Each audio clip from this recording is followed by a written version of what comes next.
So Trickstar remained in the meta as everyone expected. It didn't get any hits on the ban list. The deck is still going quite strong, but in my opinion, to be honest, I would shy away from it now because like Spiral was a favorable matchup because the hand traps were just really impactful. Spiral was kind of fragile in the way that like hand traps really disrupted them in a way that their main combo wouldn't work, and they only play towards that.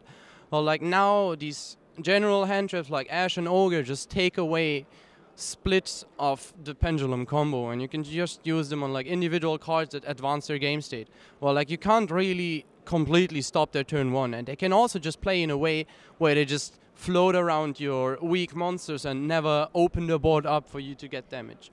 On the plus side, Trickstar has really good rogue matchups now. It's like Invoked, ABC, all these matchups, hand traps are still insane against. Reincarnation is a really good card against them.